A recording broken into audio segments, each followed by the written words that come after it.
Hello my words! Welcome back again to our channel. So for today's video guys, ay pag-uusapan po natin ang 3 couples na hiwalayan. Unang couples guys na hiwalayan ang Katniel. Na talagang sino nga bang magkaakala na pagkatapos ng 13 years nilang magkasama, sila ngayon ay nagkahiwalay na. Maraming nalungkot at maraming nanghinaya. Dahil nga maraming ngang nag-aakala na papunta sa simbahan na ang kanilang relasyon.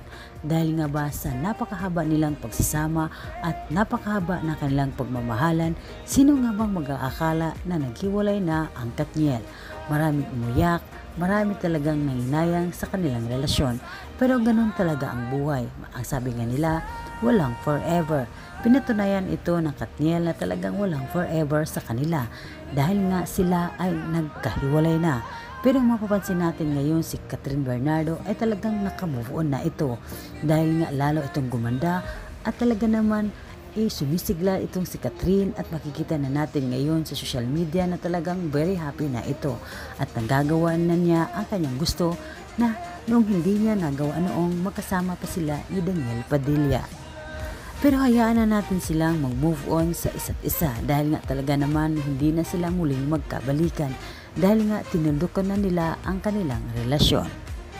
Ang hiwalayang number 2. Ito ngayon guys ay pinag-uusapan ngayon sa social media at talagang mainit itong pinag-uusapan ng ilang mga netizen.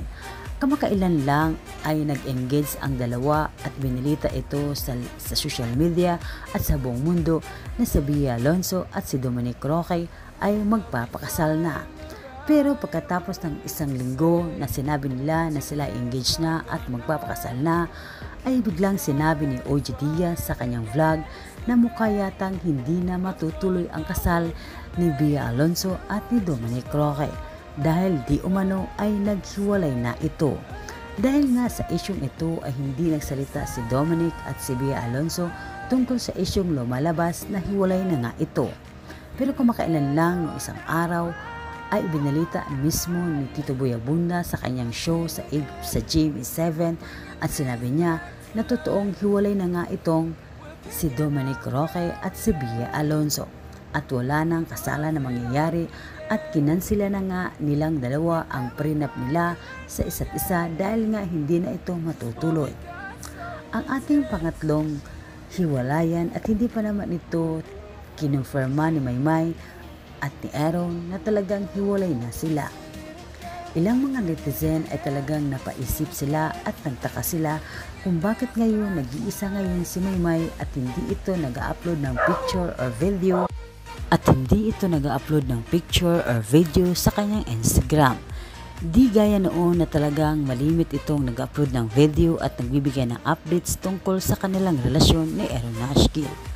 Ang ilang mga netizen ay nag-imbestiga sila at nagtaka sila kung bakit wala ng picture or video sa Instagram ni Maymay. Pati na rin sa kanyang TikTok account ay wala na rin itong picture ni Aaron. Di kagaya ng dati na talagang updated ito si Maymay pagdating sa kanyang boyfriend na si Aaron Nashkill. Kaya naman napaisipan ng ilang mga netizen, anong nga ba nangyari at totoo nga bang hiwalay na ang mga ito? Bagamat hindi pa nagsasalita si Maymay tungkol sa hiwalayan issue nila ni Aaron at inunahan na sila ng ilang mga netizen na talagang totoong hiwalay na nga ito. Dahil nga napansin ng ilang mga netizen na wala ng picture or video sa Instagram ni Maymay, pati na rin sa kanyang TikTok account ay dinidelete yata ni Maymay ang picture nilang dalawa or picture mismo ni Aaron Nashkill ay tinanggal na ni Maymay sa kanyang Instagram pati na rin sa kanyang TikTok. Kayo guys, ano nga ba ang inyong naisip at ano nga ba ang inyong komento tungkol dito?